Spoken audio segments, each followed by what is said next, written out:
মানুষেরা, মুসলমানেরা, বাংলাদেশের মুসলমানের মতো মুসলমান পৃথিবী ঘুরে খুঁজে পাবি না। কেন পাবি না?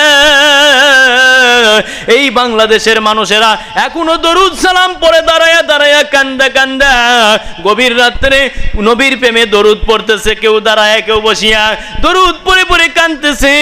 আর এই দিকে আমাদের দরদি নবী এই ভারতবর্ষে এই বাংলার দিকে তাকায়া ওই 1450 বছর আগে রহমতের নিঃশ্বাস নিয়েছিল আর বলেছিল, ওরে আদরের সাহাবীরা,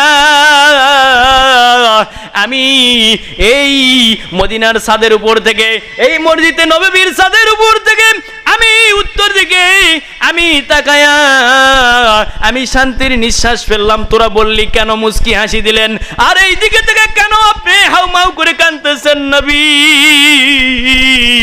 ও দরদি নবী গো, আমরা জানতে চাই ওই দিকে থেকে হাসেন আর এই দিকে থেকে কেন কাঁদেন? দরদি নবী আমার ডাক দিয়ে বলেন, ও আদরের সাহাবীরা, আজ থেকে আমি ওই দিকে যখন আমি আমার রহমতের নজর দিলাম, তখন আমি ওই দিকে চাইয়া দেখতেছি রে, হাজার হাজার আশিকে রাসূল আমার উম্মতেরা আমারে ভালোবেসে তারা কান্দা কান্দা দরুদ পড়বে, সালাম দিবে, আমারে দাঁড়ায় দাঁড়ায় সালাম দিবে, আমার প্রেমে দরুদ পড়ে পড়ে আল্লাহর কাছে কান্দা কান্দা তারা সাহায্য চাবে রে। ও আদরের সাহাবীরা,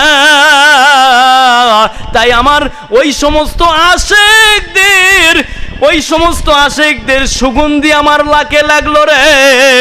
আমি সুগন্ধি শ্রবণ করে মুস্কি হাসি দিলাম।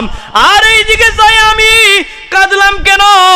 এইদিকে এজিদের বাহিনীরা আমার কলিজার টুকরা নাতি আমার হোসাইনকে ওরা শহীদ করবে, কারবালার ময়দানে রক্তে লাল লাল করবে, ওই জন্য কাঁদতেছি রে আদরের সাহাবীরা। চিৎকার দে বলি আল্লাহু আকবার। একদিকে সে কাঁদলো আর একদিকে সে মুস্কি হাসি দিচ্ছেন নবীজি, শান্তির হাসি দিলেন। কেন?